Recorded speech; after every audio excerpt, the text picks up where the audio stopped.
Hello everyone, welcome back to my Facebook page and YouTube channel Nupur blog and cook. কেমন আছেন সবাই? আশা করি সবাই অনেক অনেক ভালো আছেন, আমিও ভালো আছি। চলে এলাম আবার একটা নতুন ভিডিও নিয়ে। আশা করি ভিডিওটা আপনাদের ভালো লাগবে। তো এইখানে দেখতেই পাচ্ছেন, প্রথমে আমি পাট শাক ভেজে নিচ্ছি। পেঁয়াজ দিয়ে পাট শাকটা ভালোভাবে সিদ্ধ করে নিয়েছি। আর এখানে হচ্ছে শুকনো মরিচ আর হচ্ছে রসুন। তো রসুন আর শুকনো মরিচ এখন আমি তেলে বাগার দিব। তারপর দেন যে শাকটা আমি সিদ্ধ করে রেখেছি বা বয়েল করে রেখেছি সেটা আমি এর মধ্যে দিয়ে একটু ভালোভাবে ভেজে নিব। আর এর মধ্যে বলে রাখছি, যারা ইউটিউব চ্যানেল থেকে এই মুহূর্তে আমার ভিডিওটি দেখছেন, প্লিজ প্লিজ প্লিজ আমার ইউটিউব চ্যানেলটি সাবস্ক্রাইব করে দিবেন আর সাথে থাকা বেল আইকনটি ক্লিক করে দিবেন, যাতে করে আমি নতুন কোনো ভিডিও আপলোড করলে আপনাদের কাছে সাথে সাথে নোটিফিকেশন পৌঁছে যায়, আমার চ্যানেলের ভিডিওটা আপনারা দেখে নিতে পারেন। যারা ফেসবুক পেজ থেকে এই মুহূর্তে আমার ভিডিওটি দেখছেন, চাইলে ফেসবুক পেজটা একটা ফলো দিয়ে যেতে পারেন। লাইক কমেন্ট শেয়ার করতে ভুলবেন না পরিবার ও বন্ধু বান্ধবের সাথে। আমার ভিডিও কে কোথায় থেকে দেখছেন, নিয়মিত দেখছেন কিনা অবশ্যই জানাতে ভুলবেন না।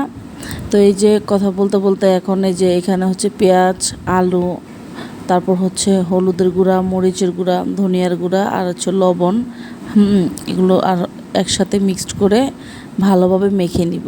এই যে এই সরিষার তেলটা আমাদের এখানে পাওয়া যায়, অনেক খাঁটি সরিষার তেলটার স্মেলটা অনেক ভালো, মানে গ্রানটা অনেক ভালো সরিষার তেলের। তো এই যে মেখে নিয়েছি কাসকি মাছ দিয়ে, আলু দিয়ে ভালোভাবে মেখে আজকে দুপুরে রান্না করা হচ্ছে পাট শাক ভাজি কাসকি মাছ দিয়ে আলু দিয়ে।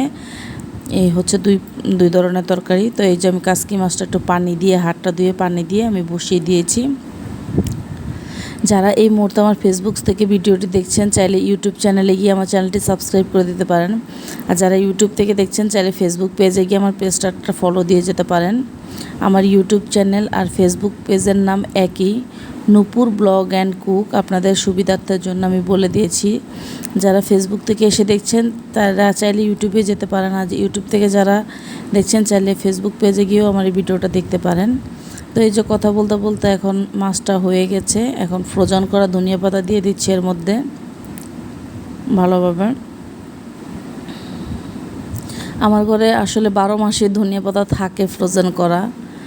একা মানুষ তো অনেক তরকারিও মানে আমি ফ্রোজেন করে রেখে কেটে ধুয়ে ভালোভাবে বেছে ফ্রোজেন করে রেখে দিই, যাতে পরবর্তী আমার তো রান্না করতে হ্যাসেল না হয়। তো আমি এই কারণেই সব কিছু আগে থেকে তৈরি করে রেখে দিই। তো এই যে দেখতে পাচ্ছেন ধনিয়া পাতাটা একটু হালকা নেড়ে দিচ্ছি যাতে সিদ্ধ হয়ে যায় এর সাথে।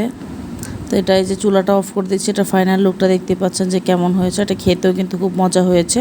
তো দুপুরে রান্না শেষ করে সন্ধ্যায় যে আমরা উপরে একটু পরোটা, তারপর হচ্ছে চিকেন মানে মুড়ি। তো আজকের ভিডিওটি এই পর্যন্তই। Thank you for watching my video.